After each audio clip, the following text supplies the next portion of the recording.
Angels of Darkness, Serpents of Light by Dr. Bob Smith. I was driving back from the Easter Sunday gold mine. That's somewhere between Bisbee and Douglas, a few miles north of the Mexican border. I'm retired, but I still consult as a geologist and mining engineer on the side. With the price of gold so high, a group of investors was considering buying the claim and reopening the mine. They wanted me to see what shape it was in. I had taken longer than expected at the mine. Even Juan's muscles were tired after hauling the heavy gear up the hill to the mine entrance. The shaft was clear. Unfortunately, much of the adit was caved in.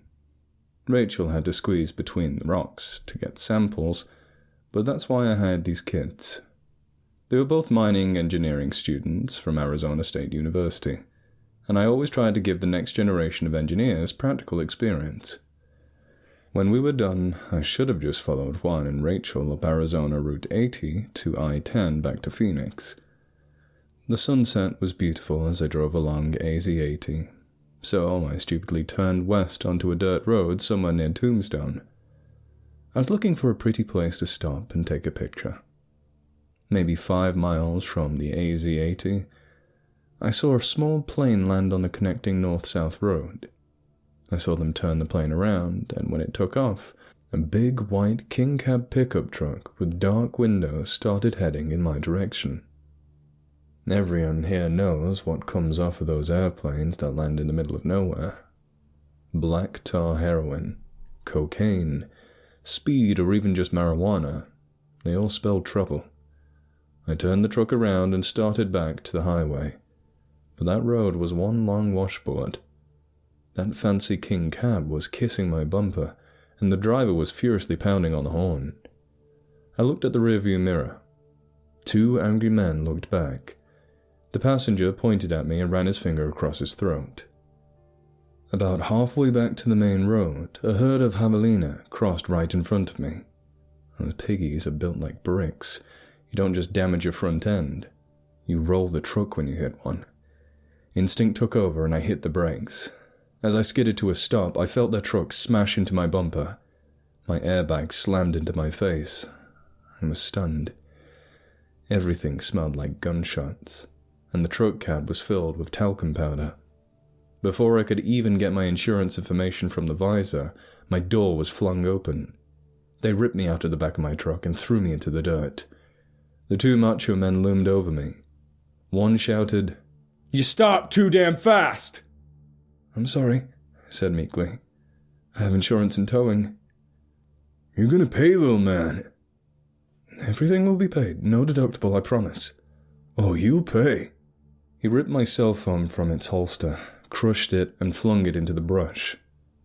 "You'll pay with your life." While the second one watched, the first one went back to their truck and pulled out 2 samurai swords. He kept one and tossed a second to his partner.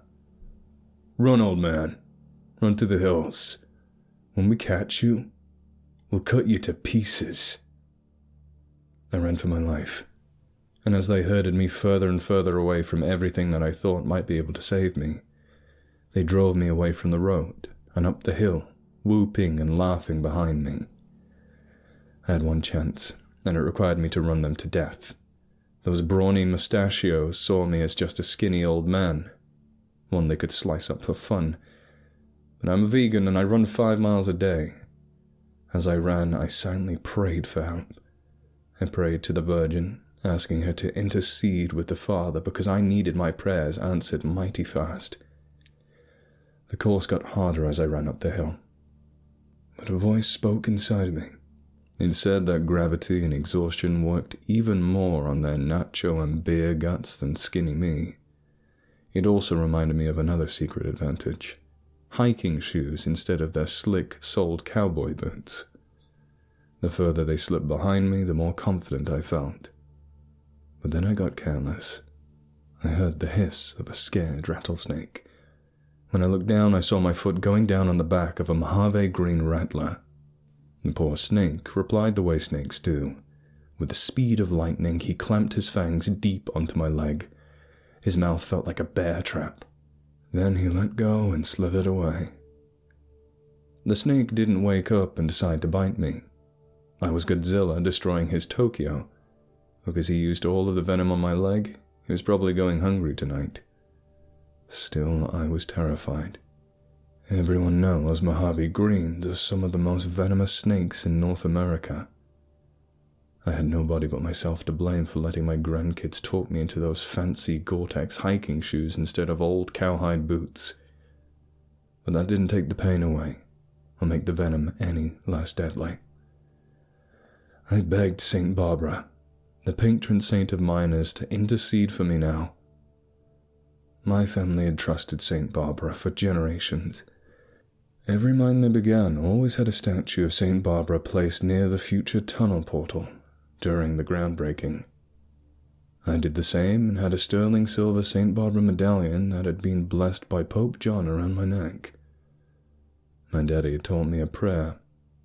He learned it as a boy from his daddy back in Czechoslovakia. And with all the might I had, I prayed for it now. Oh, St. Barbara, you who opened your mind to the light of faith through the work of reason, pray that my mind and heart might be ever open to truth, and I may embrace it with all the strength of my soul. Embracing this truth as you did, obtain for me the grace to persevere in all trials. Beseech your divine Saviour and mine to protect me from the dangers that press upon me. Faithful Jesus, you who define yourself as truth, shield me with your protection as you covered your beloved servant Barbara. Amen. I knew that running was about the worst thing I could do on a snake bite, because I was pushing the toxin all around my body. My calf was scalded, and I could feel my foot swelling in my shoe. Giving up would be so easy, but the voice inside of me said I had a wife, children, and grandchildren. Pain or not, I had to keep running. I could hear their curses behind me.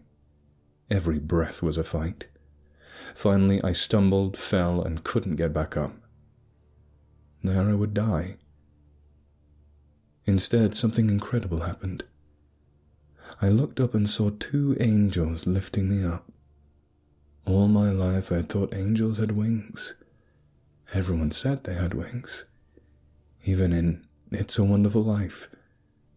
They did not. One was tiny, so short he looked no older than a child. Her skin was dark, and her nose was amazingly big. I am St. Barbara, she said with a power that electrified me. Your prayers have been heard by the Father, and he has sent us down to answer them. The second angel was dark as ebony. His nose was broad and his lips were full. I am Saint Augustine of Hippo. You have lived a good life and not returned evil for evil. But pacifism in the face of a grave wrong you can stop by violence is a sin. It is God's will for you to defend your life and stop their sin. How? I asked. I can't even walk. Those that fight with you are more than those that seek your life. You will be strengthened to make it possible. Look at your adversaries and behold. I glanced behind me and saw 2 other angels. One had a great sword of fire, and the other wielded a spear of lightning with both hands. God sent them to hold back Satan's legions. I looked beyond them to the drug mules and saw 2 forms. They were dressed just like the 4 angels. One was a tall man that had that perfect blonde Aryan face and cold, heartless eyes that thousands of SS death troops had only dreamed of. The other was a petite Oriental woman with a demure face and that thick and black Japanese hair. I looked at them in astonishment. Those are demons? Aren't demons all? Only in art, said St. Augustine. Satan transforms himself into an angel of light, and so do his disciples. They make good look evil, and evil look good. Soon I could see my truck. The door was still open, and the angels threw me in.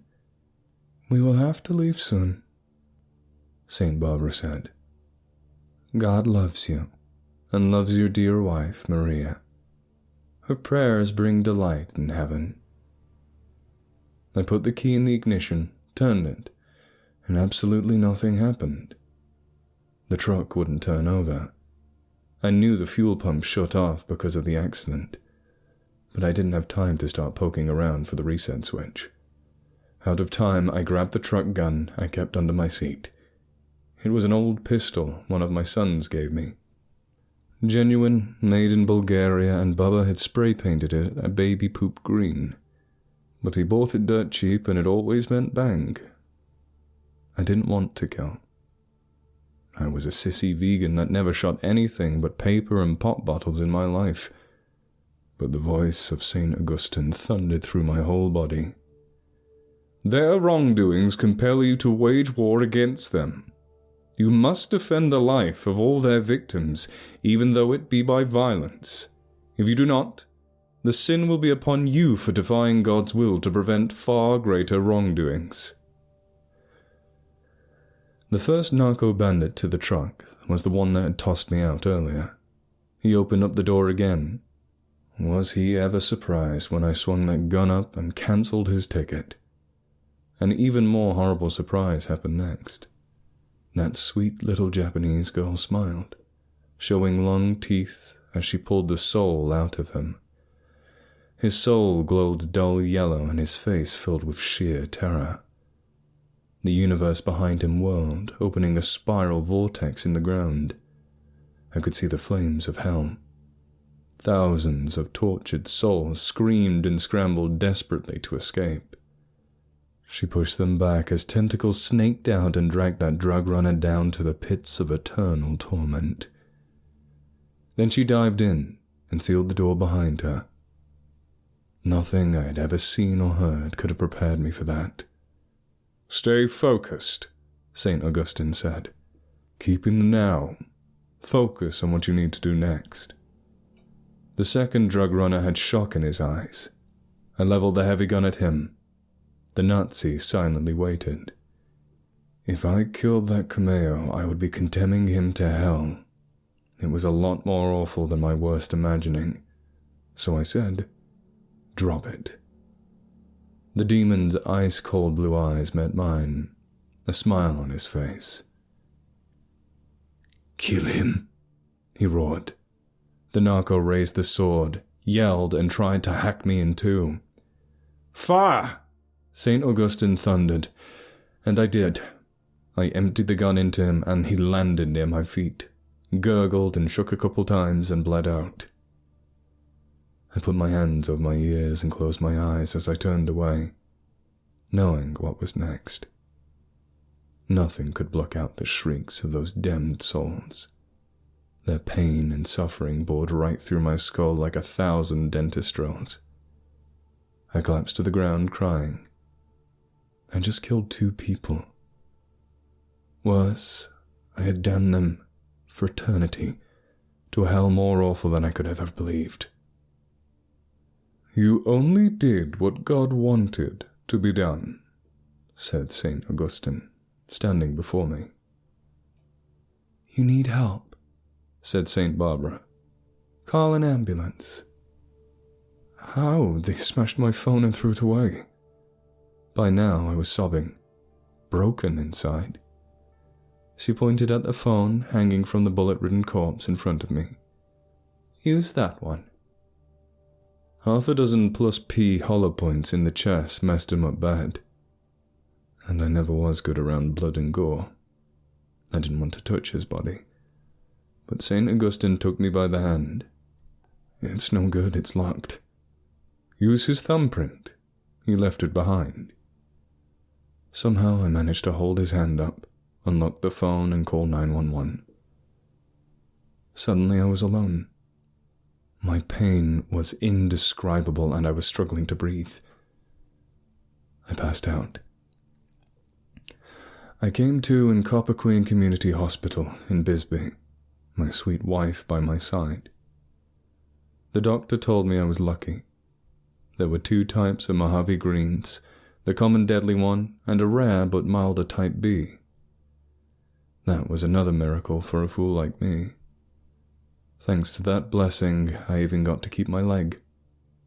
When I tried to explain about the angels and the 2 demons, the doctors told me that the snake bite made me hallucinate. The hospital padre listened to my story politely, a look of skepticism on his face. "Keep your vision sacred and private," he said.